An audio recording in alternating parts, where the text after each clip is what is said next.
So Manor Lords is the most wishlisted game on Steam. It's the newest, super hyped indie release coming to early access. So I'm going to give my take on the game as well as who it's for, what needs to improve, and if it's worth buying in the current early access state. I had the pleasure of being sent a key to the game on April 10th, and I put a few dozen hours in since then. You'll no doubt have seen a bunch of hype around the game, but I just want to preface, I'd not seen that hype before I played. I had no idea this game existed. I just went into it with a completely unbiased and blank slate.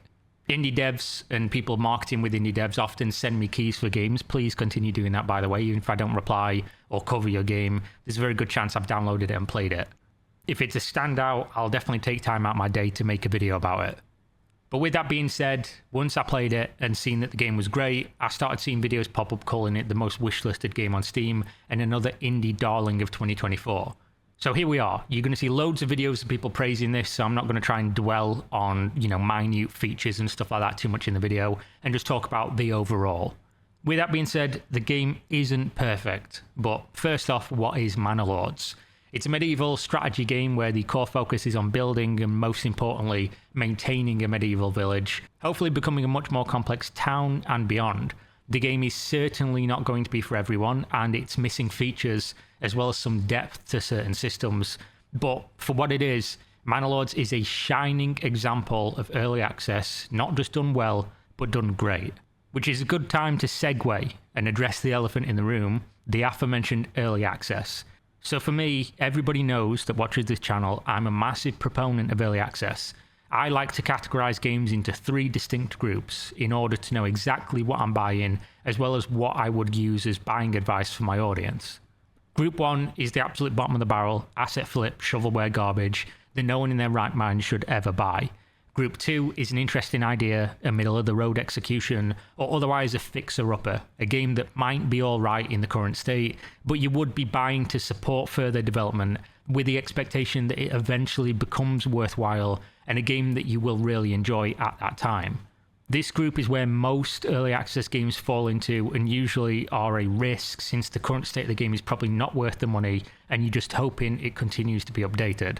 Group 3 is a game that is worth the money even now at the early access release, that even if they receive exactly 0 fixes, updates, patches or content from that day, it would already be worth buying as a game, and anything on top towards 1.0 full release is just gravy, making an already succulent meal to be utterly delectable. So where does Manor Lords fall on my grading? It's an easy Group 3. The game is absolutely worth the box price on release. For me, and I speak as someone on a great computer, so take this with a pinch of salt, the game runs flawlessly without a single bug experienced in my entire playtime. Which isn't to say Manor Lords is a perfect game, because it is still super early, but I could spend this entire video just talking about the things that are already there. I'm not going to, because we'll get critical towards the end, as it does deserve some criticism, but real quick, let's go over what the game does great. Foundationally, Manor Lords has been developed in the exact way you would want an early access title to be developed. They have a clear vision of what they want to do, what Manor Lords will look like, how the players will interact with each system, and they polished what they have instead of focusing on making an ocean-wide but puddle-deep release. This is the definition of when people say the bones are good. They have a super sturdy base from which to build because they focused so hard on what they already have. In terms of vibe, this game is one. Manor Lords is one of the coziest, chillest, relaxing experiences out there for a city builder. Atmospherics, visuals, sounds, it's basically the lo-fi of management games. The best thing about Manor Lords for me is that aspect, without a doubt. The detail of graphics, along with watching the AI villagers move around, performing their tasks, it's unreasonably addictive in a comfy way. Add on that the difficulty is not over the top, nor is it bombarding you with information or second-to-second micromanagement. The overall experience is exactly what I would want from a management game of this nature. This also extends into combat, which is going to be a misunderstood aspect of Manor Lords, but I'm getting ahead of myself there. So, who is this game for? The developer himself has concerns about this exact question. Seeing his little game pop up as the most wishlisted and seeing a massive hype wave around the early access release has got him asking whether people understand exactly what they are buying. He said explicitly what the game is not, and it's not competing with some of the other giants in the industry. This is not a Total War replacement or a 4X replacement, or really competing with many, if any, games out there. And he's totally right. After you play the game, you'll understand. This game, it's not competing with any of those. It's something unto itself. And combat in Manor Lords is a perfect example of this. You're managing a little village, a small area that even 10 hours you might only have 40 families living in. Those families might be quite large in size, but that's not a lot of people. Maybe 120 or so people live there total.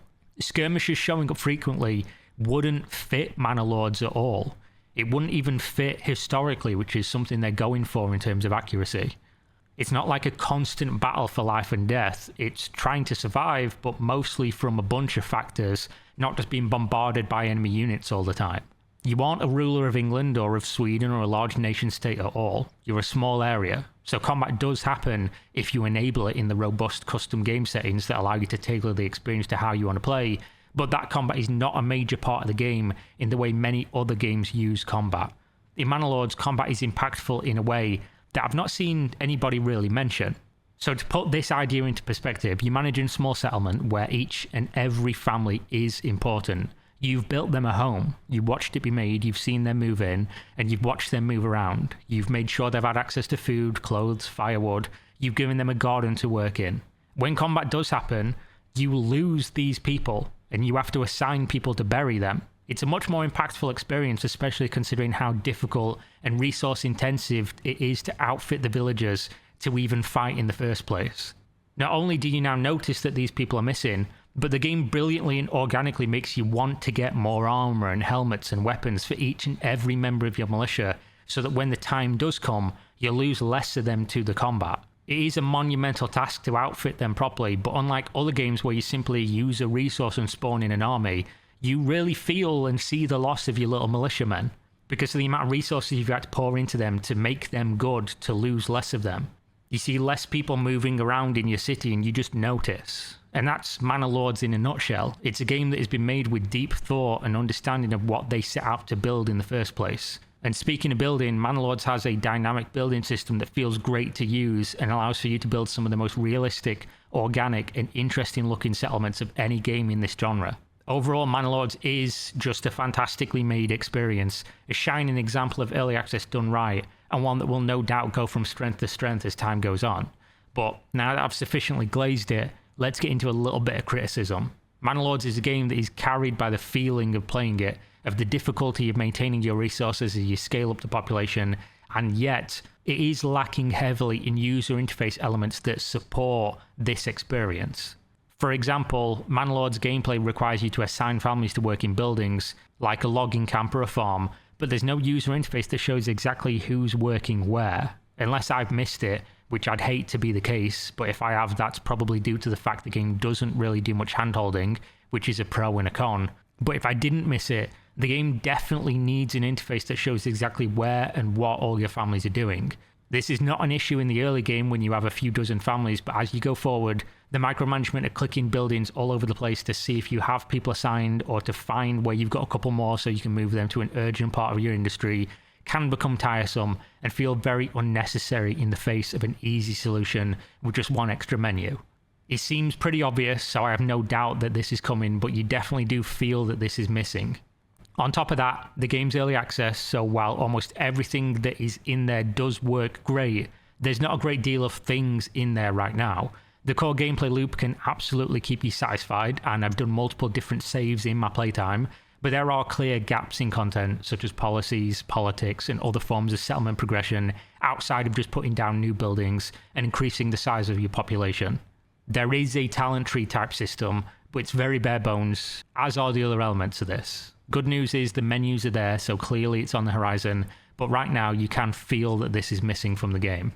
Now, this next one isn't exactly a con, but I could see it being one for some people. The relaxing nature of the game is aided by the fact that it's very, very slow paced. I enjoy this because I like the chill aspect, and perhaps it can get more intense with changes to the settings, which admittedly I didn't try. But as a default experience, just don't expect high octane action. That isn't Manor Lords, nor do I think it is intended to be Manor Lords.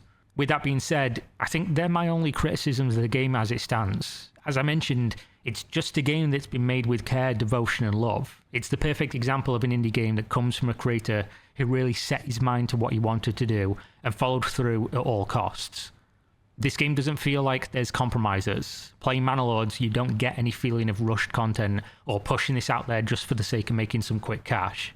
If you are interested in what Manor Lords is, and not what you hope it will be from expectations of other games, you're going to love what it is right now on day one. It's a no-risk early access purchase because it's already great, albeit content light as an experience. The future for it is bright, and I'm always happy to see indie games get their flowers when they're done as right as this one is. My only concern for the game is so many people wishlisting and thinking it's going to be something that it isn't, and then being unhappy that it isn't the thing it never said it was going to be. But what it is a great game, so if you do like this sort of thing, you'll absolutely love Manor Lords. Thanks for watching. Make sure you go buy some Game Sups if you like drinking anime girl thigh, titty milk, or any other cool flavours that they sell. It's a powder, you put it in a shaker, crank it real hard, drink it. You can get caffeinated or non-caffeinated, which is the ones I use because I love coffee. You can also buy cool merch, shakers, and other stuff with a waifu theme. All that and more at the link in the video description. You can get a discount with my code, as well as free shipping on orders over $40 if you order before the 2nd of May. And honestly, that's just a sick deal. So thanks and enjoy Manor Lords. Indie devs, please keep sending me keys for your games. Appreciate it. See you next time. Peace.